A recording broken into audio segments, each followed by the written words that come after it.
Yasmeen Beevi. I am going to talk about the successful workers' participation in industrial relations.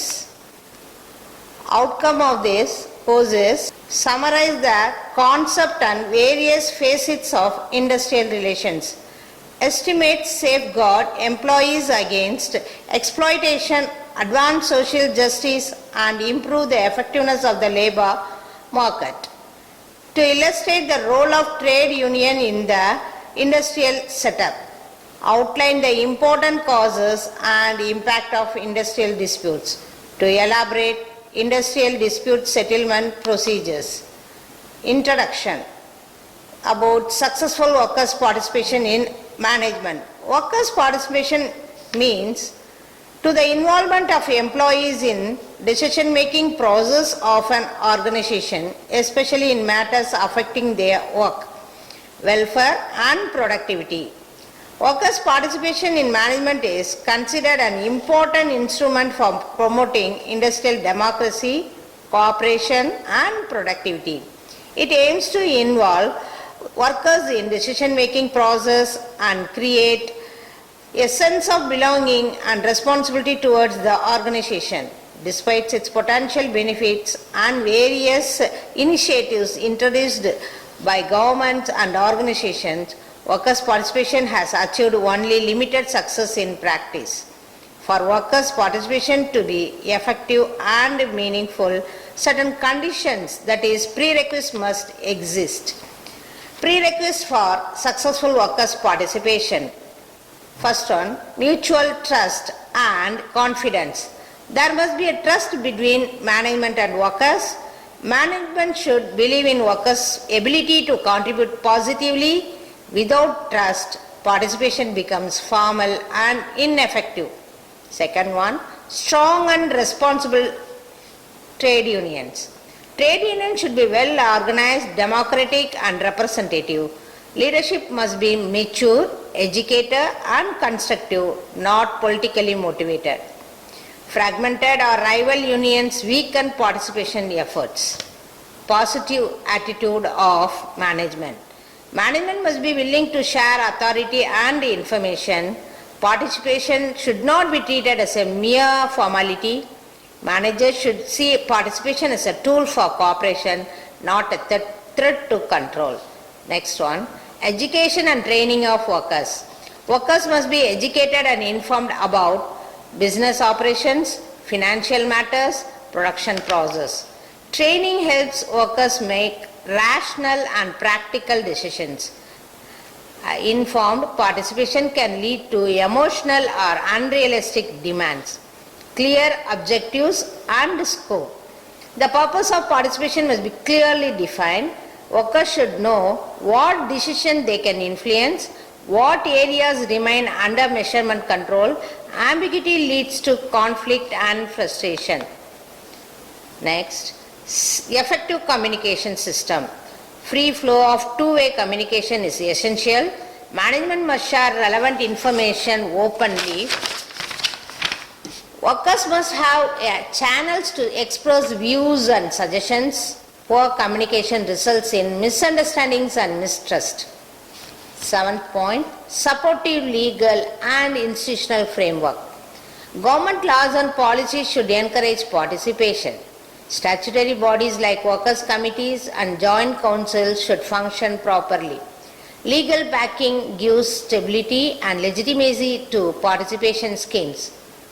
Next point, mutual understanding and cooperation. Both parties must recognize common goals such as organizing growth, productivity, job security. Participation should promote team spirit, not confrontation. Next, gradual introduction of participation. Participation should be introduced step by step. Sudden or forced implementation may fail. Starting with simple consultative roles helps build confidence. The last point, absence of victimization and fear. Workers should not fear punishment or discrimination of expressing opinions. A safe environment encourages honest and creative participation. Reason for limited success of workers' participation. Despite being widely advocated, workers' participation in management has achieved only limited success due to several practical and structural problems. First one, lack of mutual trust. There is often deep-rooted suspicion between workers and management. Management fears loss of authority. Workers doubt the sincerity of management intentions. This mistrust prevents meaningful cooperation. Next, negative attitude of management. Many managers view participation as a threat to managerial prerogatives. Participation is sometimes introduced only to comply with legal requirements. Decisions are often taken without seriously considering workers' views. Next, weak and fragmented trade unions. Presence of multiple rival unions reduces effective representations. Political interference, weakness union leadership. Lack of unity leads to confusion and delays in decision making. Next, limited scope of participation.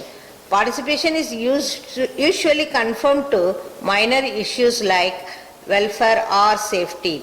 Major decisions relating to finance, technology, and policy remain with management. This makes participation symbolic rather than real. Lack of education and awareness among workers. Many workers lack technical, financial, and managerial knowledge. Inadequate training reduces the quality of workers' contributions. Emotional or unrealistic demands reduce management confidence. Next, poor communication system. Information is often not shared openly by management. Workers do not receive timely or accurate data. Communication gaps create misunderstandings and conflicts. Next, political interference. Political parties often influence trade unions. Decisions are taken based on political interest rather than organizational welfare. This shift focuses from cooperation to confrontation. Lack of proper implementation. Participation schemes are poorly planned and executed. Absence of clear guidelines and follow-up mechanism. Many joint committees exist only on paper. The next, absence of legal compulsion and enforcement. Participation is mostly voluntary in nature. Weak enforcement leads to negligence by employers. Without legal backing, continuity is not assured. Last, fear of visualization. Workers may hesitate to express honest opinions. Fear of transfer, demotion, or victimization discourage active involvement. This results in passive participation. Next, suggestions for improvement of workers' participation. First one is build trust and confidence. Management and workers should develop faith in each other's intentions. Transparent policies and fair treatment help in strengthening trust. Next, positive and genuine managerial support. Management must show real commitment, not symbolic participation. Workers' views should be seriously considered in decision making. Strengthen trade unions. Trade unions should be unified, democratic, and free from political influence. Capable and responsible leadership should be encouraged. Education and training of workers. Workers should be given training in management concepts, financial matters, production techniques. This improves the quality of participation. Clear definition of scope and objectives. The areas of participation should be clearly specified. Roles, powers, and responsibility must be well defined. Next, improve communication system. Ensure free flow of information between management and workers. Regular meetings and feedback mechanisms should be encouraged. Next, reduce political interference. Trade unions should focus on workers' welfare and organizational growth rather than political agendas. This helps in maintaining industrial harmony. Next, gradual implementation. Participation should be introduced step by step. Starting with consultative participation helps build confidence, provide legal support and enforcement. Strong legal provision should be made to encourage and protect participation. Proper implementation and monitoring are necessary. The last point, create a fear-free environment. Workers should be assured that they will not face victimization or discrimination. A safe environment encourages honest participation. Conclusion, workers' participation in management can be successful only when certain essential conditions are fulfilled. When both management and workers cooperate with the spirit of partnership and share common goals, participation becomes effective and contributes to industrial peace, improved productivity, and overall organizational development. Workers' participation can succeed only when there is trust, education, cooperation, and genuine commitment from both management and workers. Without these prerequisites, participation remains symbolic and fails to achieve industrial harmony. With sincere efforts from management, workers, trade unions, and government, workers' participation can be strengthened and made more effective, leading to industrial peace, higher productivity, and long-term organizational success. Thank you.